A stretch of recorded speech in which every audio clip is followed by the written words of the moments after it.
আমি এখন আছি পার্ক স্ট্রিটে, মাদার তেরেসা সরণি দিয়ে হেঁটে যাচ্ছি।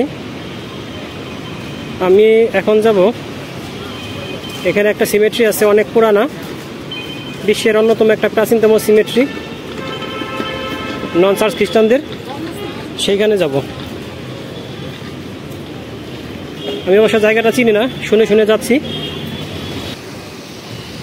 অনেক খোঁজাখুঁজি করে অবশেষে আমি চলে আসছি এই সামনেই, এই সামনে দিয়ে গেট, অনেক পুরানা দেয়াল। দেখি সামনে গেটের দিকে যাই। অনেক খোঁজাখুঁজি করে অবশেষে 25 টাকার টিকিট দিয়ে আমি এখন ঢুকবো। এই হলো সেই সিমেট্রির এন্ট্রি গেট। এপাশ থেকে টিকিট নেওয়া লাগে, এই সোজা ঢোকা লাগে সাউথ পার্ক স্ট্রিট সিমেট্রি।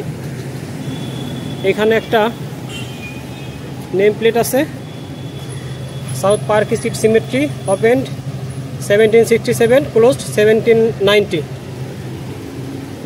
আমরা এখন ঢুকে ভিতরে। সাউথ পার্ক স্ট্রিট সিমেট্রি হলো কলকাতার একটি খ্রিস্টান কবরখানা। এটি মাদার তেরেসা সরণিতে অবস্থিত। মাদার তেরেসা সরণির আদি নাম পার্ক স্ট্রিট, সেই অনুসারে এই কবরখানাটির নামকরণ করা হয়েছিল। এখানে উল্লেখ্য যে এই কবরখানার অবস্থানের জন্য পার্ক স্ট্রিটেরও আদি নাম ছিল burial ground road. Park street symmetry হল বিশ্বের প্রাচীনতম নন চার্চ সিমেট্রিগুলোর একটি। 19বিংশ শতাব্দীতে সম্ভবত এটিই ছিল ইউরোপ ও মার্কিন যুক্তরাষ্ট্রের বাইরে বিশ্বের বৃহত্তম খ্রিস্টান কবরখানা। সাউথ পার্ক স্ট্রিট সিমেট্রি চালু হয়েছিল 1767 সালে। এই কবরখানার জমিখণ্ডটি আগে ছিল জলাভূমি। 1830 সাল পর্যন্ত এটি ব্যবহার করা হয়েছিল। এখন আর্কিওলজিক্যাল সার্ভে অব ইন্ডিয়া এটির রক্ষণাবেক্ষণ করে।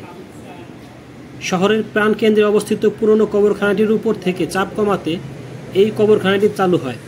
কবরখানার সামনের রাস্তাটির নাম রাখা হয়েছিল বেরিয়াল গ্রাউন্ড রোড, পরে নাম পাল্টে রাখা হয় পার্ক স্ট্রিট। 1785 সালে কবরখানাটি পার্ক স্ট্রিটের উত্তর অংশ পর্যন্ত প্রসারিত হয়।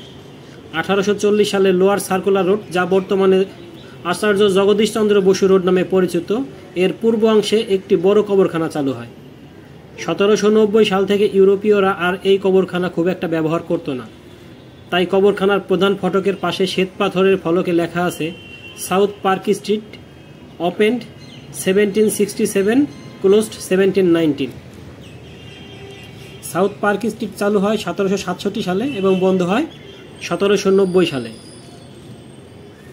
সত্যজিৎ রায়ের উপন্যাস অবলম্বনে বিখ্যাত সিনেমা গোরস্থানে সাবধান এর শুটিং হয়েছিল এই কবরস্থানেই। এখানে উল্লেখযোগ্য সমাধি রয়েছে রোজ আইলার, Elizabeth Barwell, George Bogle, lieutenant general sir John Clavering, sir William Jones. Sir William Jones হচ্ছেন এশিয়াটিক সোসাইটির প্রতিষ্ঠাতা। এছাড়াও colonel Robert Kyd, lieutenant colonel Colin Mackenzie, sir John Hadley D'Oyly, major general Charles Stuart, ইংরেজি ঔপন্যাসিক Charles ডিকেন্সের ছেলে Walter ল্যান্ডর Dickens. তাকে প্রাথমিকভাবে ভবানীপুর যুদ্ধ কবরস্থানে সমাধি করা হয়। পরে সমাধি পাথরটি 1987 সালে এখানে স্থানান্তরিত করা হয়।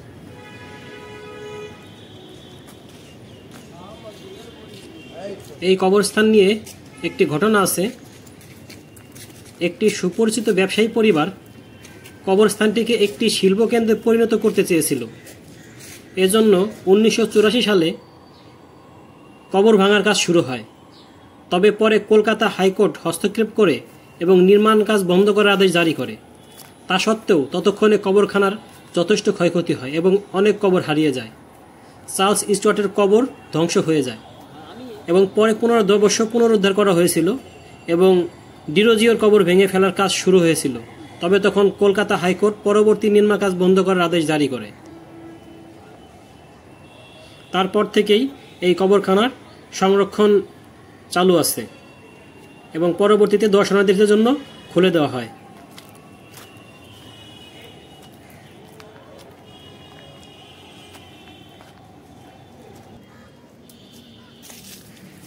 তবে এখানে দেখলাম যে প্রচুর পর্যটক আসে দেখার জন্যে।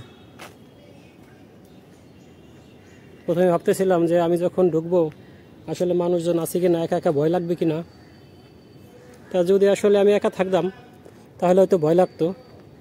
একটা হন্টেড একটা পরিবেশ এখানে, কিন্তু আসলে অনেক মানুষজন আছে যার জন্য আমার ভিতরে সেই ভয়টা কাজ করতেছে না।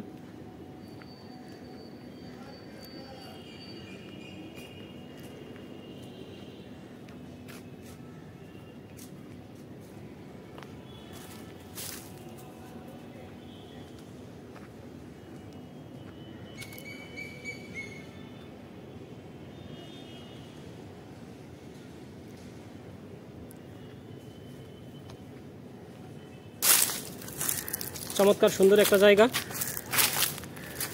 আপনারা যারা কলকাতা আসবেন এবং এই নিউ মার্কেটের দিকে থাকবেন তারা অতি সহজেই পায়ে হেঁটে চলে আসতে পারেন, কারণ এটা খুব কাছেই, একদম নিউ মার্কেট থেকে খুব কাছেই। আশা করি ভালো লাগবে। প্রাচীন ঐতিহ্য, প্রাচীন একটা দিনের সাক্ষী। এখানে যারা শুয়ে আছে, শত শত বছর ধরে শুয়ে আছে। আমি আসছি যদিও কলকাতায় অনেকবার, অসংখ্যবার, কিন্তু এইখানে কখনো আসতে পারি নাই, সময় হয় নাই বা সুযোগ হয় নাই। কিন্তু এবার অনেক চেষ্টা করছি যে এবার আসবো, এবং এই অল্প সময়ে আমি সময় বের করে চলে আসলাম। নিরিবিলি পরিবেশ, একটা কি বলবো, থমথমে অবস্থা। চারদিকে শুধু পাখির শব্দ। যদিও পাশে বড় বড় রাস্তা আছে, কিন্তু রাস্তা থেকে তেমন একটা শব্দ এখানে আসে না। এখানে কিছু বড় বড় আম গাছ আছে, অনেক পুরানো আম গাছ।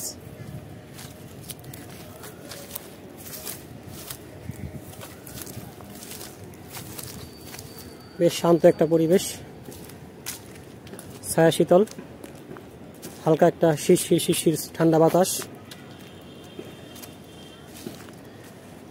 খুবই সুন্দর একটা জায়গা।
এখানে রাস্তাটা খুবই কাছে, ডান দিকের রাস্তা।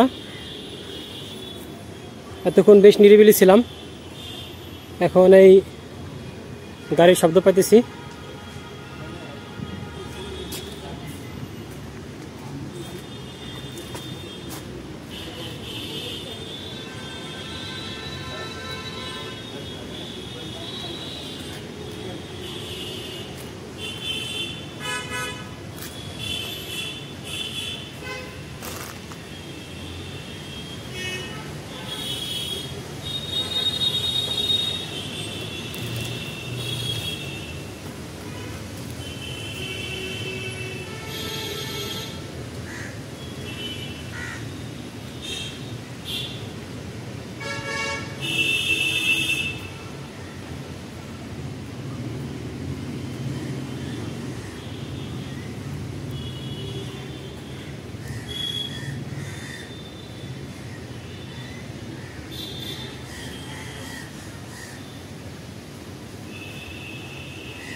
এই আমি প্রায় চলে আসছি আবার ঘুরে, পুরা সিমেট্রি ঘুরে।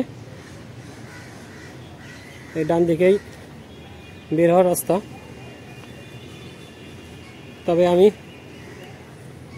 আর একটু ভিতরের দিকে যাব আবার।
এই কবরস্থানের মাঝখানে এই বিশাল একটা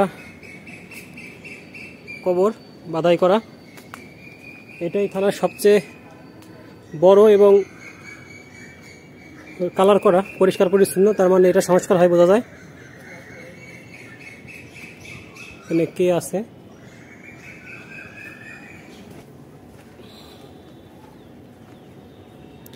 অনেকগুলো ভেঙে গেছে, অনেকগুলো সংস্কার করছে, আবার অনেকগুলা ভালো আছে এত বছর ধরেও।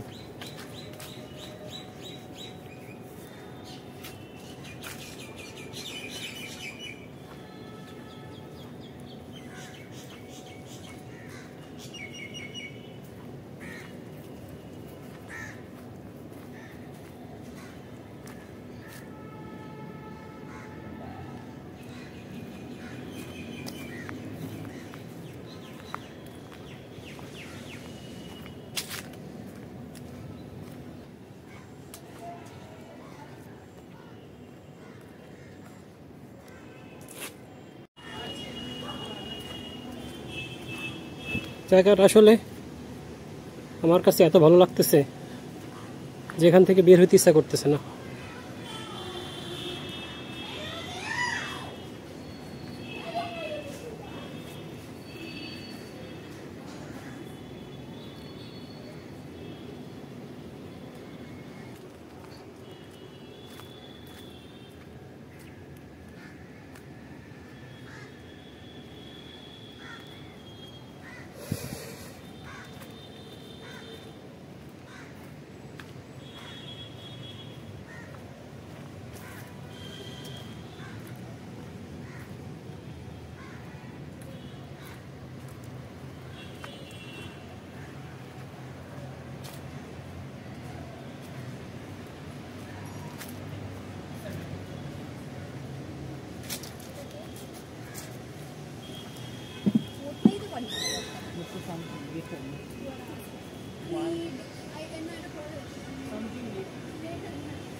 আমি এখন এই সিমেট্রি দেখা শেষ করে বের হয়ে যাব।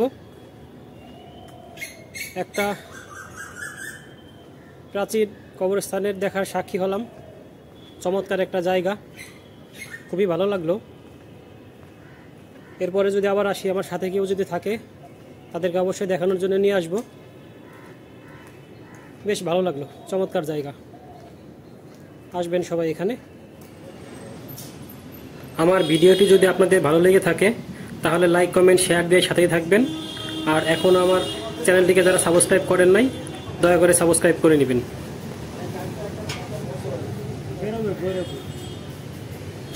5টা পর্যন্ত না, 5টা পর্যন্ত খোলা থাকে। আমি দেখা শেষ করে বের হয়ে গেছি। এই 5টা বন্ধ খোলা থাকে, তারপরে বন্ধ হয়ে যায়। আর এই জায়গাটা খুঁজে পাওয়ার একটা সহজ পথ হইতেছে এখানে একটা assembly of god church school, park street, এটার সামনে ঠিক উল্টা পাশে এই স্কুলটার সামনেই আছে, যার জন্যে খুঁজে পাওয়া সহজ। এই যে স্কুলটার সামনেই।